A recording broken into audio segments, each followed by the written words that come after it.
Hello and welcome to Development on Demand. The next few minutes will be filled with the teaching that includes leadership principles and mindsets that will help you grow as a leader individually as well as those you are leading. So grab a notebook and get ready for development that we believe is best served on demand.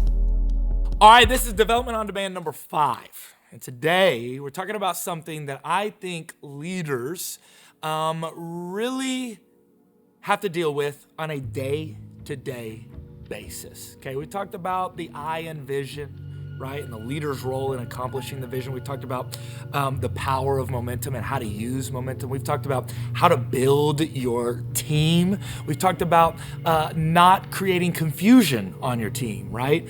I think we called it double vision breeds dizziness. And so that all of those are already available on YouTube. And this is the next installment of the volume. And I'm excited about this one because this one's all about how to go from thinking to doing, okay? Maybe you would say it like this, how to go from thinking to working, right? There's probably 2 different types of people on your team, the thinkers and the doers, right? How would you label yourself, the thinker or the doer? Put it in the chat. Let me know. Like, hey, I'm a thinker, or hey, I'm a doer. Now, for some of you, you're really struggling with this question because you're like, well, I'm kind of both. Okay, cool. Maybe. You might be. But we tend to bend or lean one way or the other. One of those ways comes a little more natural than the other. And when you have a team, whether you're in kids ministry or whether in youth ministry or whether you're a senior pastor or whether you're a part of an organization, when you look at your team, you could probably begin to identify who the thinkers are and who the doers are. Now, here's what I want to say, is that one is not more important than the other. I do believe that you have to have both. Andy Stanley actually says it this way. He says, I rent thinkers and I hire doers. Okay, I rent thinkers, I rent people. All right, why don't you come in on this project, on this subject, and I want you to think for us. Give us some ideas. Let's put it on a whiteboard, cool. And then they leave, and then he hires doers. He keeps the doers around to be able to execute, make that idea go to implementation, right? Our pastor, Pastor Stephen, he talks about it like this, the idea of dreamers versus doers, right? So I'm talking about thinking versus doing. It could be the same thing, dreamers versus doers. And again, he says you can't really have one without the other. And if you do have one without the other, you're going to be left with missing a complete half, okay? And so what I want to talk about is how to go from that thinking or from that dreaming to actually doing, actually working, that idea to implementation. Have you ever met someone who's just like the idea guy or the idea girl? You know what I'm saying? Like not ideal, okay? We're recording this on Valentine's Day, so not ideal girl. Calm down, JT. But I'm talking about the idea guy, the idea girl, the one who's like, you bring them in and they're like, here's 20 ideas on how we can solve this problem. Here's 10 ideas on how we can begin to move forward. And I've gotten to the place where sometimes I'll quickly evaluate, and when those thinkers come in, I'm like, okay, great, so who's gonna make that happen? And I'll ask the thinkers, I'll ask the dreamers, who's gonna make that happen?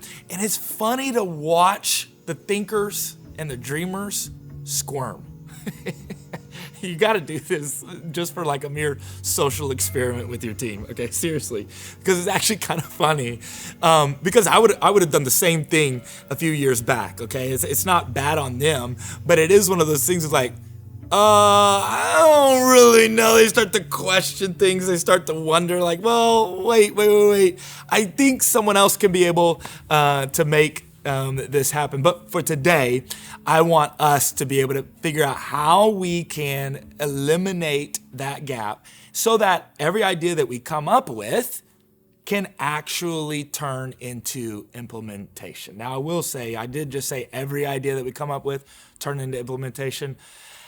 Every idea is not a good idea. okay? So you do have to evaluate that as a leader. But I think one of the first things that you want to begin to do as you are going from idea to implementation is you got to set a goal, okay? Now, a goal has to be measurable, okay? That's what makes it a goal. If there's nothing to measure it by, then it's just a dream. And how many of you know that when you dream at night, it's really, really hard to remember your dreams? Okay? Does that make sense? So literally when you measure it, it can become reality. Okay, this is when you have something to measure it by, that's when those dreams turn into goals. It's the first step to going, okay, we might turn this idea to implementation. We might go from thinking to doing. We might go from dreaming to doing. Okay, so you want to be able to set a goal, and this could be a numerical goal. This could be an emotional goal. Okay, this could be one of those things where it's like, hey, I'm not necessarily trying to pack the house out tonight, or I'm not necessarily trying to get everyone to raise their hand, right? You can call it a call to action or what have you. But maybe it's like, hey, I want the room to feel smaller than it really is. That's a goal, right? But the way that you would measure that is a little bit more about feeling, okay? It's a little bit more about emotion. And I think as a leader, you can do that sometimes. It doesn't need to be the base. It doesn't need to be the foundation, but I don't ever want to say that it always has to be numerical, okay? There are some things that when you just walk into a space, you feel it. You feel something. There's an emotion that it provokes. And I think that can be a good thing if you are intentional with it. So another thing that you want to do is ask the question, what are the benchmarks? Okay. What are the standards? Okay. Now, when I talk about benchmarks for something is it once we set this goal, right, we have now looked forward into the future and have set this goal. We've got some measurables, but now I've got benchmarks. I want to begin to work backwards from that goal, okay, to where I'm at currently, okay, from the thinking part, from the dreaming standpoint. I want to begin to walk backwards and work backwards and use timelines. Okay, so if in 6 weeks we want to be able to hit this goal, great. At 5 weeks, where do we need to be? At 4 weeks, what does it need to look like? At 3 weeks, what questions are we asking? At 2 weeks, where are we at in the process? In 1 week, how many steps have we accomplished? Does that make sense? This is really, really important when it comes to setting benchmarks or setting standards. Now, when I explain or when I talk about standards, there is this idea that there's a standard of quality, there could be a standard of communication, there could be there's different types of standards. You have to identify what those standards are when it comes to this project. Okay, here are the benchmarks, and then at what level, what standard, okay, do you want to be able to hit within those 6 timelines, if you continue to use the analogy with the 6 weeks, okay? You're building those standards out from the goal, okay? Then you start to talk about this idea that I use a lot, that Pastor Stephen, he actually taught me this one time on a phone call. He said, what is the metric behind the metric? Now, some of you may have heard this before, especially if you've been around me for any amount of time. I tend to use this a lot because I think it's brilliant. The metric behind the metric. Okay? Every leader needs to be able to have the metric behind the metric. You always want to be asking the question about what is the metric behind the metric. So let's use an example here. I was a youth pastor for a long time. So if the metric is on a Wednesday night, I want to be able to hit 500 teenagers in the room. That's the first metric. Now, what's the metric behind that metric? Okay, what's the metric behind the 500 people in the room? Maybe some of you would say, well, it's how many raise their hands to give their life to Christ. We want to be able to have 50, 10% of the room be able to give their life to Christ. Okay, great, right? So then what's the metric behind that metric? The metric of 50 teenagers giving their life to Christ on that night. What's the metric behind that metric? Okay, well, 500 people are going to leave that room. I want to be able to have 100 of them join an e-group, because I believe that discipleship is a important part of our ministry. Okay, well then what's the metric behind that metric? Well, if we have 100 that sign up for e-group, then I want to be able to make sure 75 of them actually show up to the next e-group after that event. Okay, well then what's the metric behind that metric? Okay, well then 500 showed up, 50 of them gave their life to Christ, 100 of them signed up to be a part of an e-group, and then 75 of them, let's say, this is just hitting, right? 75 of them actually show up to the first e-group. Well, I want 10 of those to be able to sign up to serve on the next Sunday with their e-group. Okay, you see what I'm talking about?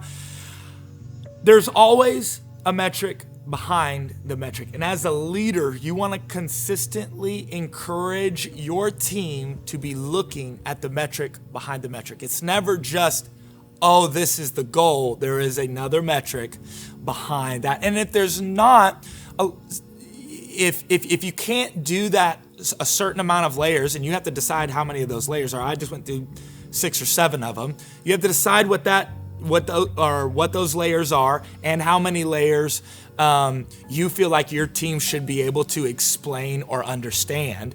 But I do think it is a great exercise to encourage your team to go through, to go, hey, what is the goal of the night tonight? Or what is the goal of this project, right? When they say the first thing, whatever that first thing is, great. What's the metric behind the metric? Because it's gotta be deeper than just the goal, right? It's gotta be richer. And eventually what's gonna happen is it's not gonna become a numerical thing. There's gonna be stories that come from this. There's gonna be life change that happens from it. There's gonna be momentum, right? You could maybe even label it as some of that momentum. We talked about that a couple of weeks ago. But there's gonna be something that begins to go deeper than just a number. And when I think about that, I think about people, okay? So put people in the chat. I think when it comes to going from idea to implementation, another thing that you gotta be really cognizant of is being able to delegate to the right people. Now, here's the deal. You have your team, and hopefully those are the right people. Josh Minton just did a whole thing about how to build a team. I talked about how or things to look for in a leader. And so you're probably going through a little bit of that. But I think delegating to the right people is very, very important, because, and I think there's actually a stewardship that comes with this. Okay, anytime that you have people amongst you, there's a stewardship, right? Because these people are people; they're not numbers, right? These people have stories. These people have callings. These people have destinies on their life, right? Whether you're in ministry or whether you're not in ministry. But I think delegating to the right people is really, really important. There are projects that I give people on my team, not to just push forward the vision of the ministry or the value or a value of the ministry. Sometimes I give projects to people to stretch them. Because again, I'm talking about stewardship here, right? Sometimes I give projects to people to see how they think, to see how they finish well, right? To kind of evaluate where they're at in their journey with their craft or within their personal life. And I think that's really, really important. Sometimes projects are there. I remember I use Josiah a lot. He's a content creator who's been with me for a very long time. And I remember at the very beginning of doing ministry with him, his whole thing was like, I want to be able to do film. I want to do these movies, these short films, and I wanted to be very artistic. And I understand that. Anytime you're working with creatives, you want to be able to make sure, what's their dreams, right? And I remember we were doing all these vlogs, we were doing all of these projects. It just kind of, to him, felt really backwards. Kind of felt like, why am I doing this stuff? And I remember giving him a project one time, merely just to get his energy up. And I had enough time. As the leader, I wanted to steward him. As a leader, I knew I couldn't give him another project that he just felt like was a task. I knew that this was a moment in his journey because of the closeness that we had, that he needed what we would call a passion project, something that was just gonna light him up and just like get him excited. I remember telling him about it. He was like, oh my gosh, I have so much vision for this. And you see that person come to a new level. And then from there, when tasks began to roll around, I began to point out things. Hey, remember the way you felt here? That's the same kind of energy I even need in this project. But I was able to show him in the moment, I did show a lot more passion here that I haven't been doing here, and maybe that's why I don't get excited. Maybe that's why it doesn't turn out the way it needs to be, or at the level, or at the standard, or maybe that's why I'm not turning it in on time, because I'm not excited about it. Okay, if I can begin to add the passion that I have here into this project, what does that look like? Now that person has to do it, right? But as a leader, my job is to guide that, to steward that. So this is what I mean to delegating to the right people, the right projects, and the right things. It's smart for you to identify who the thinkers are and who the doers are. It doesn't mean that's all they do, but it is good to go, okay, we're having a brainstorm. These 6 people, you're in the brainstorm. Because what would take 3 hours with these other people thinking is only gonna take y'all 13 minutes. And that's called efficiency, and that's what we all want, okay? So this is really, really important. Another thing, as you're thinking about people and stewarding people, is you wanna be able to build out job descriptions, build out the roles, if you will, for the people on your team, okay? You've gotta make it clear what each person is doing. Okay, you've got to make it plain. You've got to make it simple. I don't mean make it easy, but I do mean make it simple. Create a simplicity when it comes to what each person is doing for the project. Because again, like I said in previous ones, right? Like double vision breeds dizziness. Well, you do not want to have confusion on your team, because then you're operating at a speed in which you shouldn't, right? You could be going a lot quicker, right? You're going, why is this taking so much time? Why is everyone so frustrated? And that's when you want to evaluate that confusion.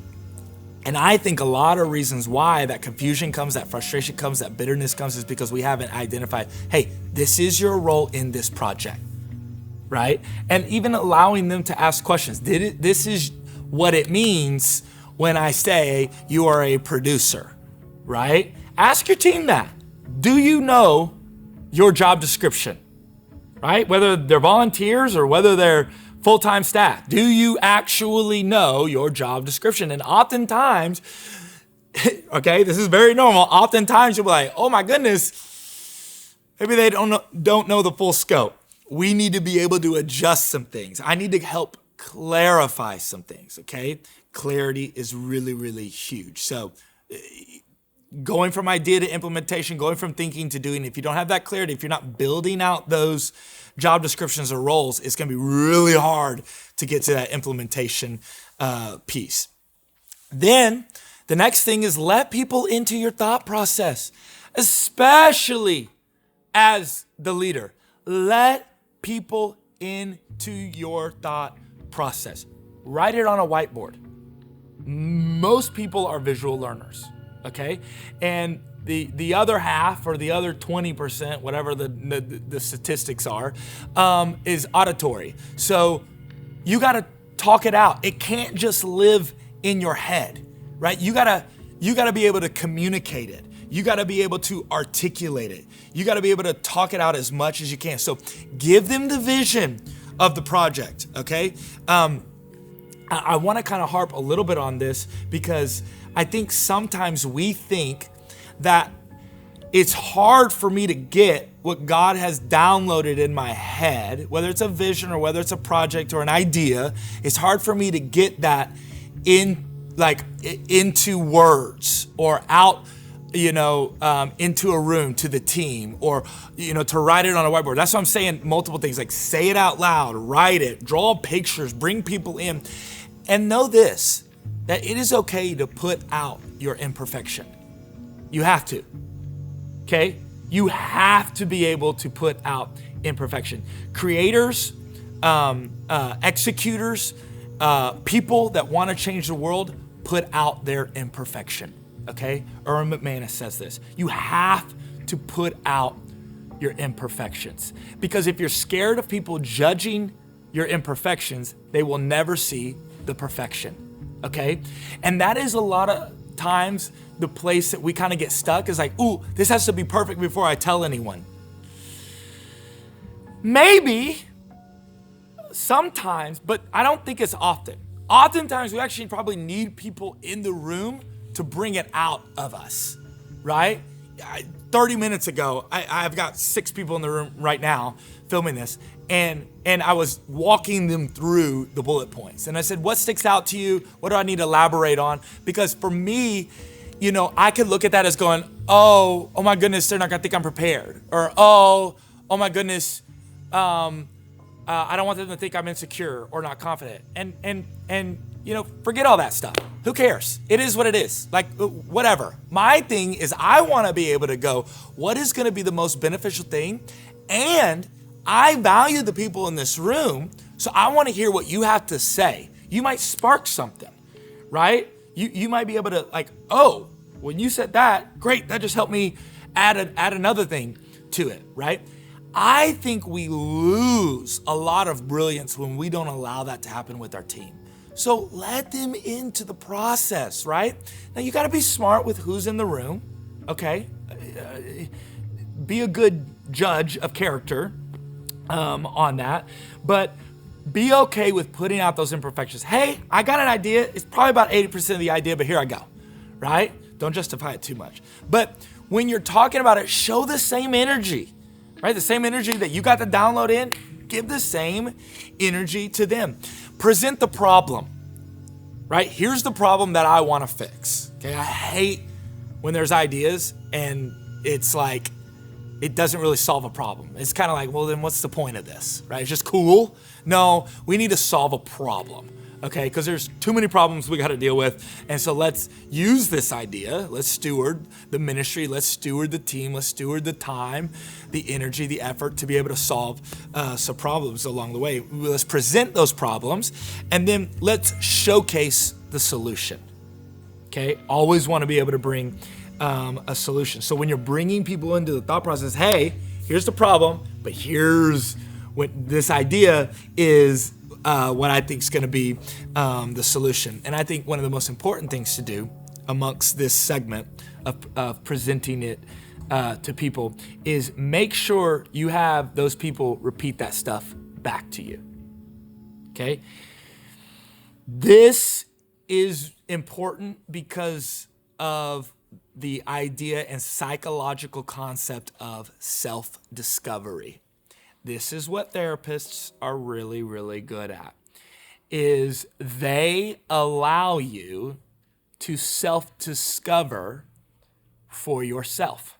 That's what self-discovery is for yourself. Duh. Okay, right? It's like when I'm told something, it's harder for me to receive that, whether it's a pride, ego, or a, whatever.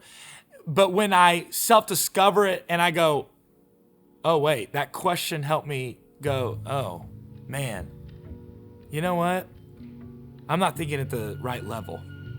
When you have a team member come to you and they're going through a problem and you just ask questions, and not in like the leading way of like it's very evident what you're doing, but just kind of like sneakily of going, well, what do you think about that? Why do you think that? Where do you think that comes from? Those things begin to make people think at a deeper level, more personal level, and then it helps them realize, oh, wait, that is a great idea. Or, oh, wait, I do need to fix that. Whatever it may be. It doesn't have to be a bad self-discovery. But I think that self-discovery is a really, really important part. So repeat that stuff back to me, because I would like to see what stuck with you. What did you actually hear me say? Then a couple more things, okay? You got to inspect what you expect. You're setting these goals, you're setting these benchmarks, you got these ideas, you're delegating to the right people, you're building out the roles and the descriptions, you're letting people into the process. Okay, now we're getting 3 weeks down the road, 4 weeks down the road. Let's inspect what we are expecting, right? When we set those goals and benchmarks, we're expecting, here is the expectation. Now let me go through as the leader and inspect it. Hey, have we done this? Where are we at with this? These again are a lot of, this starts with questions, okay? I think questions are really, really powerful, okay? So when you're inspecting what you expect, say what you mean and mean what you say, okay? You've heard this idea. When you're inspecting what you expect, you're fostering accountability, okay? And I'm using that F word really, really intentional. Fostering accountability. Because here's what I do know and here's what I do believe is that you cannot hold anyone accountable. The only person that you can hold accountable is yourself. That's it. That's the only person that you can actually hold accountable. Now, here's the deal. All the 8s on the Enneagram, all the very prideful people that are listening to me. When you hear me say, you can't hold anyone accountable, the face that you make and the like, wait, what? What are you talking about? I get it. I totally understand. I was right there with you when I heard this concept, when I've got the download of this concept of going, you mean I can't hold? Yes, I can. No, you can. You can hold you accountable and that's it. Now, you can foster accountability when it comes to the people around you. But what that takes is work. What that takes is creating systems. What that takes is creating processes in order for those questions to arise, that self-discovery to be able to happen, and those people being able to not ignore, but face those moments of going, that's a great question. I don't know if we did that. Well, I thought that's what we set. What happened to make us not know that we knew that this was going to happen? Well, I guess I didn't think it was going to be inspected. Okay, cool, great. It could end there. Or maybe they're like, I didn't know that's what we meant. Oh, okay, great. How can I help you understand that when I say fill in the blank, that I mean fill in the blank, right? These are things that you're doing with your team, or that you should do with your team, okay? So when I'm talking about that fostering accountability, I know what a lot of us are thinking is like, especially the control freaks, we're like, whoa. No, I can't hold them accountable. What you're saying is I have all control, which you don't, right? And we're going to talk about that in the next couple of weeks, about the idea of control and the idea of growth. But here's what I will say, is that if people ignore the treasure, you don't want them in your field.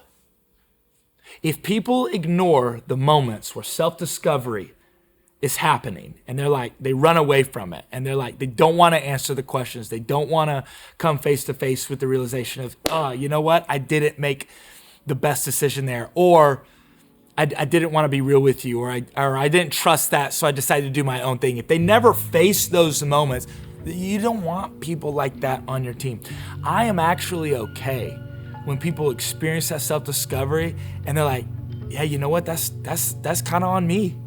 Like, I messed up, I failed, however they would articulate it. To me, that is a great moment, a great teaching moment to go, hey, okay, cool. We didn't hit the mark on that one. That's fine. Now we know what to do. Now we are aware of it for next time. I consider that a win. I consider that success. I consider that a really, really good thing for your team. Then the last thing would be show your work. Okay, we fostered this accountability. We're getting to the end of the goal. We hit the goal. We hit the benchmarks. We hit 3 out of the 5 benchmarks. We hit all of the standards. We skipped one. We skipped some of the letting people into the thought process, but we delegated to the right people. Now you've got to show your work. Once you've hit the goal, or once you've not hit the goal, once the project is done and the implementation has happened, now show your work. Arguably, probably the most important, because this is where the reality kind of hits and sets in. It's not when, I want to hit 500 in a room and then 400 hit. That's not necessarily the end all be all. I think it's after that. It's the showing your work. What stories came out of this project? What life change came out of this project? What moment came out of this that is gonna take us to a deeper sense of vision, or a deeper sense of the dream? It's not just numerical. What emotion came out of this? Then you gotta debrief the process. Let's go through everything. Let's look back so we can know what we should do for the future. Let's acknowledge the losses, okay? And I'm using that word acknowledge very intentionally. Let's acknowledge them. Let's not be afraid of them. Let's not ignore them. Let's acknowledge them. Hey, we missed it here.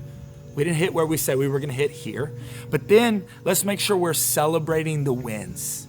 Celebrating the wins, okay? So when you miss the goal, it doesn't mean you have no wins. You can still miss a goal, but have a lot of wins, right? You can say, we hit 400 in the room, so we missed the goal, but man, let me tell you about this one leader who stepped up, was there on time for the first time in 6 months. I don't know, that's a win, okay? And you can go as small as you need to go to help your team understand that every win is important, and then reward what you want repeated. Reward what you want repeated, whether it's through the team, whether it's through, these benchmarks. I'm glad we did this. We've never done this before. I'm glad I think this was a moment of growth within our team, because we changed this last week and we worked on a dime. It was an agility focused problem, an agility focused solution rather than a value focused solution, okay? And then there's sometimes where it's like, oh wait, we hit all the values. Reward that, celebrate that. That is really, really important. Show your work once the implementation has happened, once the working is officially done. I think that is some of the best things that you can do when it comes to going from thinking to doing, or dreaming to doing, but getting an idea to implementation. If you can take those elements right there, infuse it into your team, you will be able to see a lot more of the ideas that are coming from your team implemented. and pushing your vision forward, pushing the vision that God has given you forward more and more each and every day. So that's a lot. I know it's a lot. It's okay. Take a deep breath.